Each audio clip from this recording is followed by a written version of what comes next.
Hello friends, नमस्कार। मैं हूं उमाकांत पंड्या। अभी तक हमने बीजीय व्यंजकों के 3 पार्ट पूरे कर लिए। यह हमारा चौथा पार्ट है। मैं चाहता हूं कि साधारण से साधारण स्टूडेंट भी अपनी देसी भाषा में ये समझे कि गणित के रियल मायने क्या होते हैं। हम यहाँ एग्जाम्पल के माध्यम से और बातचीत के माध्यम से भी उसको समझेंगे। जब भी हम कुछ बातचीत कर रहे हैं, आप इसको स्किप मत कीजिए और समझिए। उन उदाहरणों से आपको बहुत बेहतर तरीके से समझ में आएगा कि गणित की जो संख्या है वो अपना काम कैसे करती है। आइए शुरू करते हैं। आज हम गुणन क्रिया को देखते हैं कि गुणा हम कैसे करते हैं। जैसे मैंने यहां लिख दिया x प्लस वाई। अब हम इसका गुणा कैसे करेंगे उसको समझने से पहले हम अंक गणित की कुछ संख्या को लेकर के समझते हैं, जिससे ये बात आपको क्लियर समझ में आए कि इसका मतलब क्या होता है।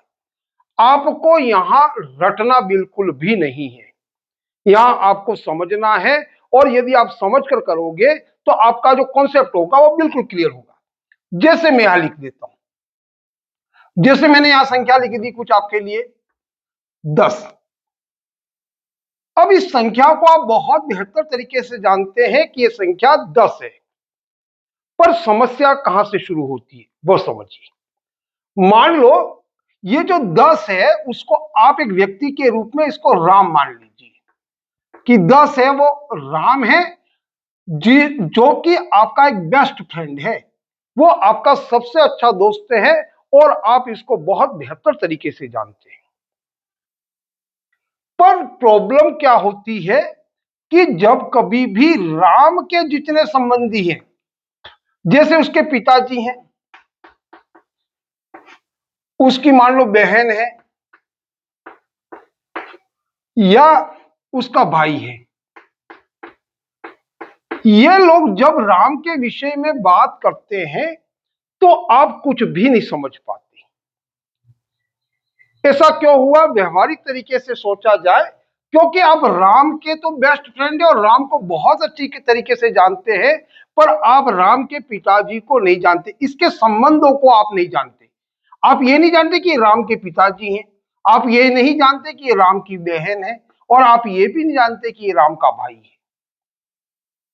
यदि जब कभी भी राम के पिताजी कहीं खड़े होकर के राम के विषय में ही बात कर रहे हैं और कह रहे हैं मेरा बेटा कुछ इस प्रकार से है और ये इसके विषय में बात हो रही है, राम के विषय में, वो राम की ही चर्चा कर रहे हैं और आप उनके पास में खड़े, पर वहां प्रयोग कर रहे हैं कि मेरा बेटा कुछ इस तरह से है, मेरा बेटा ये है वो है।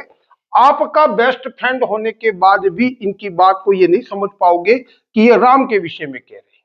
क्यों नहीं समझ पाए?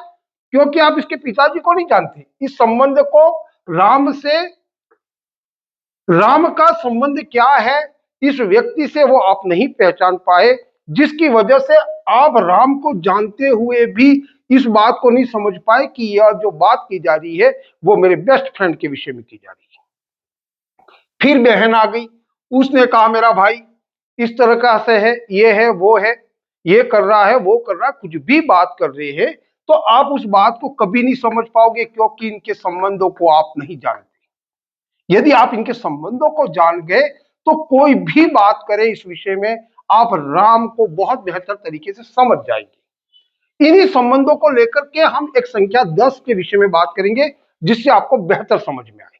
अब देखिए, आप राम को जानते हो, यह 10 संख्या है वो आप मान लीजिए राम है, पर यदि इसी संख्या को मैंने कुछ इस तरीके से लिख दिया 6 प्लस 4, जैसे ही कुछ गणित में इस प्रकार की संख्या आती है हम समझ ही नहीं पाते कि ये क्या है और ऐसा क्यों दे रखा है। यदि इस बात को आप समझ गए तो आपके सभी डाउट्स दूर हो जाएंगे। आप समझ क्यों नहीं पाए? क्योंकि आप राम को तो जानते हैं, पर उसके पिताजी कुछ इस तरीके से बेटा यूं करके बोल रहे हैं, जबकि आप यहां देखेंगे तो यहां समझने की बात यह है, जब भी गणित में कोई संख्या है यदि वो ब्रैकेट में बंद है, इसके हम टुकड़े कर देते हैं तो वो टुकड़ों के रूप में लिखा होता है। जैसे 10 को यहां 6 प्लस 4 लिखा, आप चाहते 4 प्लस 4 प्लस 2, कुछ इस तरीके से। अभी भी यह जो आपका बेस्ट फ्रेंड राम है वही है, ये भी वही है। यदि मैं यहां लिख देता 14 - 2 - 2, अब यहां पर भी यदि देखोगे तो ये 14 में से 4 कम हो गए, आपके पास में 10 रहे, अभी भी यह 10 ही है। पर हमको जब भी ब्रैकेट में संख्या दी जाती है, हम समझ ही नहीं पाते कि यह संख्या 10 है। कारण कारण कि हम राम को तो जानते हैं, इस 10 को तो, पर उसके पिताजी को नहीं जानते। ये उसके पिताजी बोल रही है मेरा बेटा है, ये भी राम के विषय में ही बात हो रही है। ये उसकी बहन कह रही है मेरा भाई है, ये भी उसी के विषय में बात हो रही है। उसके यहाँ चाचा बोल रहे हैं, तो ये जो बोल रहे हैं वो सभी 10 के विषय में ही कह रहे हैं कि ये संख्या 10 ही है। पर गणित के विषय में कुछ अलग तरीके से लिखे होने की वजह से हम उस बात को पकड़ ही नहीं पाते कि ये संख्या 10 है। हम इसको प्रैक्टिकल तरीके से भी समझेंगे कि ये क्या है। पर आपको जब भी कोई विषय पढ़ना है तो आप एक बात याद रखिए कि उसकी भाषा को समझना बहुत जरूरी है। गणित की भी अपनी एक भाषा है। यदि उस भाषा को आपने समझ लिया तो आपके सामने वो सवाल आएगा और उस सवाल को आप बहुत ही सरल तरीके से हल कर पाएंगे। पर यदि इस भाषा को आप नहीं पकड़ पाए तो आप समझोगे इसमें क्या करना है, और आपने इसको पकड़ लिया तो कुछ ही सेकंडों में उस सवाल को आप बड़ी सरलता से हल कर दोगे।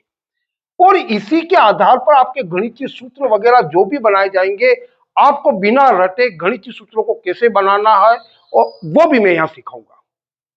पर अभी आप इसको समझिए और इसको हम प्रूफ करके देखते हैं कि क्या वाकई रियल मायने में संख्या जो लिखी है वो सही है या गलत है। पहले आप अंकगणित से समझिए। अब मैंने आपको बता दिया ये 10 है, तो ये भी 10 है, ये भी 10 है और ये भी 10 है। हम इसको प्रूफ कैसे करेंगे उसको देखिए।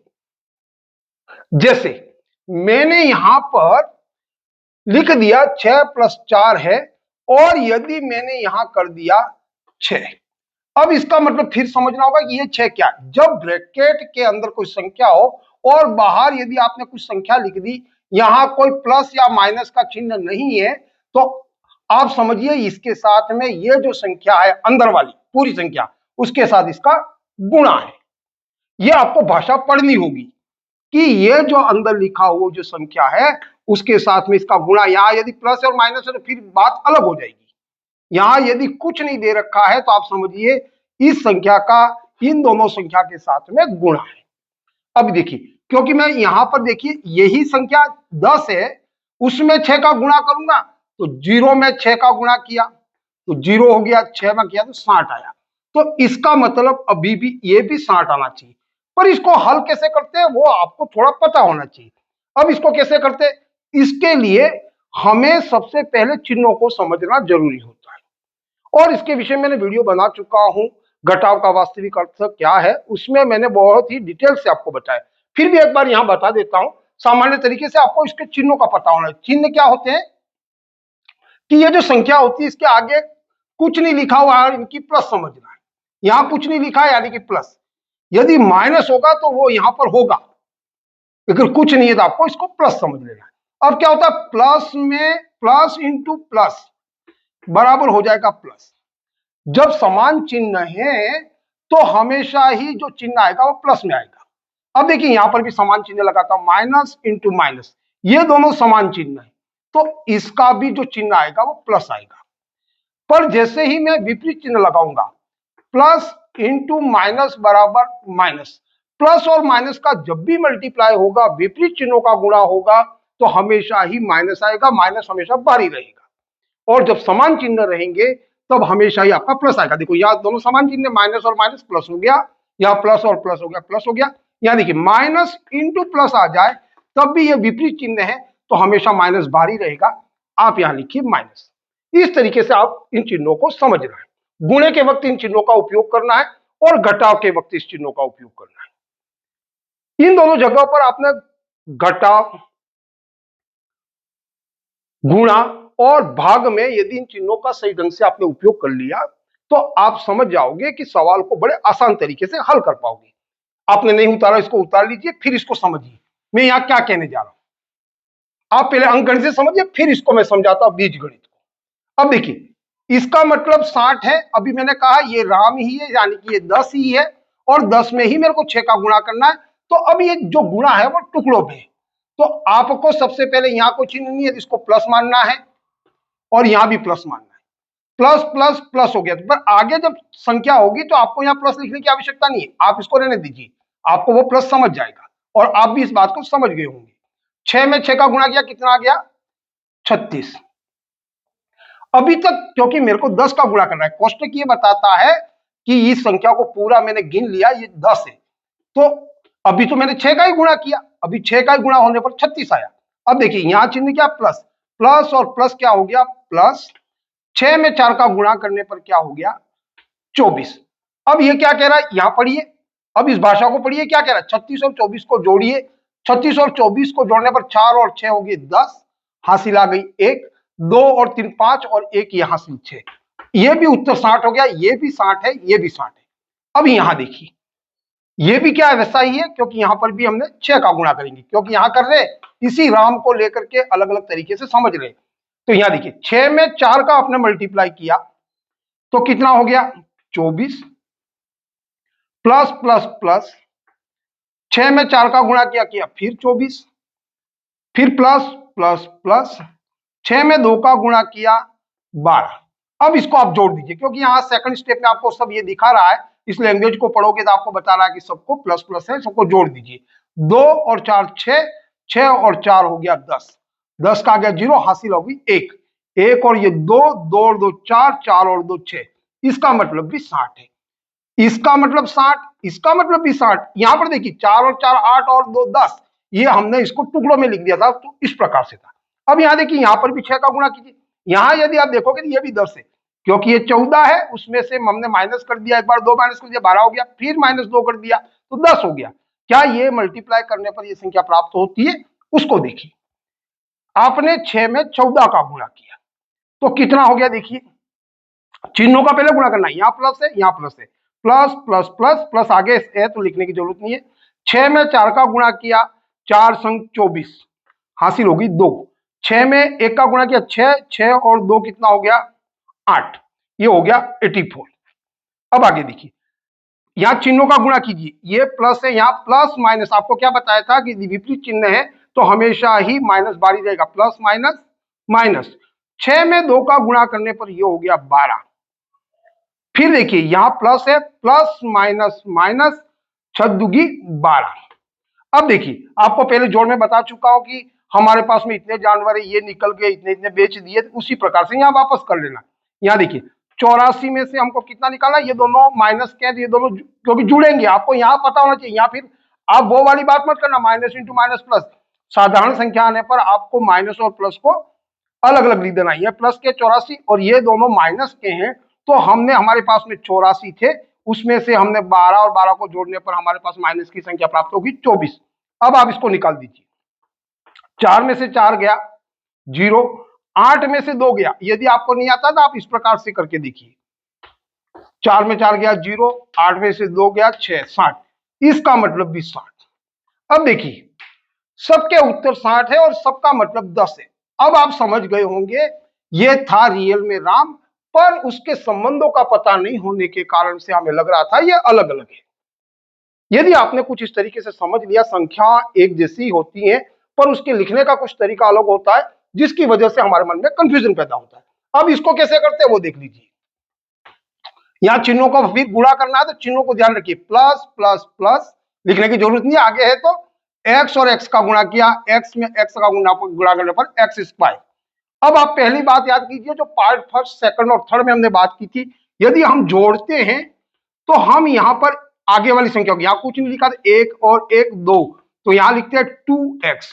पर जब आप गुणा करते हैं x इंटू एक्स का, ये गुणा है, तब जब आप यहां 2 लिख रहे थे, इसी तरीके से यहां पर ऊपर की तरफ घात लगा करके एक्स स्क्वायर, इसका मान कुछ इस तरीके से आएगा, गुणे में ऊपर की तरफ लिखेंगे जितनी संख्या आएंगी, अगर x इंटू एक्स होता तो आप यहां लिखते x की घात 3, अब अगर जोड़ होती तो आप क्या लिखते, x प्लस एक्स, तो आप आगे की तरफ 1 2 और 3, 3 है, इस तरीके से आप इसको लिखते, ये बात याद रखिए। ये हो गया आपका पहला, आपका जब गुणा है तो आप उसको घात के रूप में लिखेंगे, फिर प्लस प्लस प्लस और x और y का गुणा, x इंटू वाई का मान आएगा एक्स वाई।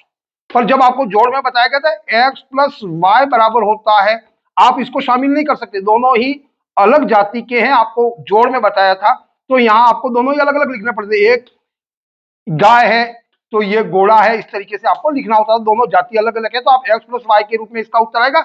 जबकि गुणे में आप देखोगे x और y, तो वो दोनों संख्या शामिल हो जाती है, एक्स वाई के रूप में लिखते हैं, और इसका मतलब भी ये होता है। तो यहां लिखेंगे एक्स वाई। इस तरीके से आपका ये जो गुणा वाली स्थिति है वो हल हो जाती है। हम कठिन सवालों को भी लेंगे, उसके मायनों को हम अंकगणित के माध्यम से भी समझेंगे, जिससे सामान्य से सामान्य बच्चे को ये बात समझ में आए। ये मेरा प्रयास है। आप अपने कमेंट के माध्यम से जरूर बताइए कि ये प्रयास कैसे रह रहे हैं और आपको कितना समझ में आ रहा है। आज के लिए बस इतना ही। जय हिंद, जय भारत।